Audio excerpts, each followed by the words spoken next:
Welcome back, everybody. Today's February 23rd, 2020, and we're going to be looking at the war in Syria, the front line and political situation. So let's begin. And there you have Tal Rafat. We see the same artillery bombardments. Not sure. I think those icons are from the other day, and they're just keeping them. But there may be some artillery, nonetheless, not important. It does not mean or signify towards any larger offensive. Southwest of that, on the front line of Aleppo, we see some artillery exchanges between the Turks and the SAA.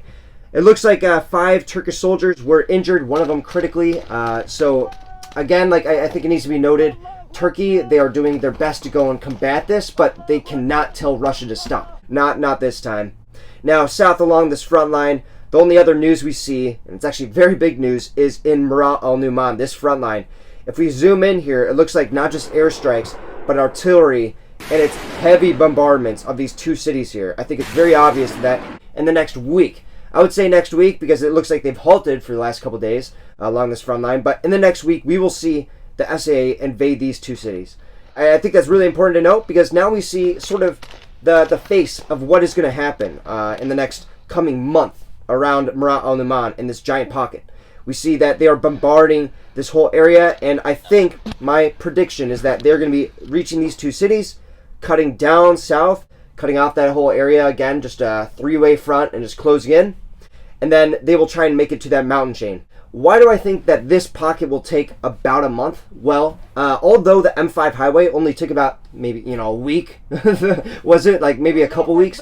The M5 highway, it's not super mountainous. This area in South Idlib, southwestern Idlib, is mountainous. And I told you guys yesterday, they have tunnels everywhere. I think that is going to be a really tough thing to take. And that was definitely the fallback, the retreat point for the HTS rebels. They are just hiding in these mountains, and it's going to be hard to get them out of there. So although they're going to take these 2 cities, the SAA, I don't think that this is just going to be a steamroll like what we saw 2 weeks ago. Politically down here, I would say politically, because, this is a big statement by Russia. They gave official permission to use the S-300 PM air defense system against Turkish aircraft in case of an invasion of Syrian airspace. So during this entire month-long offensive, we have not seen any Turkish airstrikes. But Russia's saying, hey, you're trying to shoot down our aircraft with your Stinger missiles? We're going to bring in some air defense systems and we will shoot you down. And I think Turkey's going to lose Idlib. I don't see how this is going to turn around for them unless U.S. steps in, which the U.S. will not, especially with the election that's coming up in 2020. Trump trying to get reelected. But one of the campaign promises he has is we will not get involved with the Middle East. We will back off. And although he is still in Syria, but he just backstabbed the Kurds just like everybody does, I don't think that Trump will try and back Turkey militarily in the Idlib region, especially with Al-Qaeda connections there. Because although the U.S. is supporting Al-Qaeda in Turkey right now, I don't think they're going to want to do that militarily, or else, the news is going to be all over that. And then everybody will see what the U.S. is really there for, which is just political reasons and oil. And it's, So I just want to say that. So back to the map, we don't see anything in Manbij, or at least any updates. It looks like we just still have the things from yesterday, near Geraspi about the artillery. There may still be some artillery, probably just Turkey again trying to get those reinforcements from the Idlib region to go and focus on Rojava, or at least a couple of them. The only update we have is in the southern region next to Deir ez-Zor. It looks like the body of a doctor was found with traces of gunfire in the outskirts of some village. And again, this happens all the time. Deir ez-Zor, it was the last stronghold of ISIS, and they are still doing acts of terrorism, and it's sad.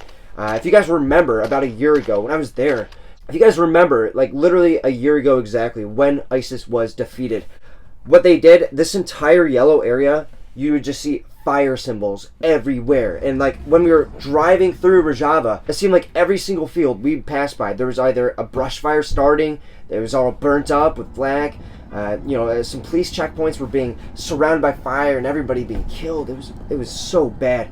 That's how ISIS works, and I think that they're just going to be continuing their small actions here and there, killing a doctor, doing a landmine in Raqqa, killing some civilians in south of Al-Tabqa and this SAA region. They're just going to be continuing that until the war in Idlib stops, because then the reinforcements can go for security work. Syria right now, it's sad stuff. Oh, it looks like I missed something in the very southern region. It looks like pro-Assad forces and local armed group in southern Syria, like south of Damascus, are clashing. We've seen Israel in the past couple months doing some airstrikes in this area within Syria, but clashes between rebel groups, I suppose, and pro-Assad forces, that's interesting. I don't think it's going to become some new caliphate. We aren't going to see, Civil War 2.0. I think this is just a small clash. But again, going on with the ISIS thing, everybody's just attacking Syria right now. It's almost lawless at this point just because of how many reinforcements are being sent everywhere. And we have so many conscripts. And, like yesterday, I was talking about, I obviously disagree with Turkey. That's why I wear this patch, so you guys know my bias. Now, I disagree with Turkey, but they have conscripts in that military, a lot of them. And that's why I have sort of a sentiment of empathy for them. I don't think every single one of them should be killed. I don't think, for the most part, everybody in this region is good. But there's some radicalized people. There's some people with bad opinions. It doesn't mean they deserve to die. So I'm going to end it here. That is it for today. I hope you guys learned something. If you did, leave a like, share it to your friends. And if you didn't, leave a dislike. That's fine as well. I'll talk to you guys in the next one. Peace. Eta bir şikayet yok eta. Bir şikayet yok eta.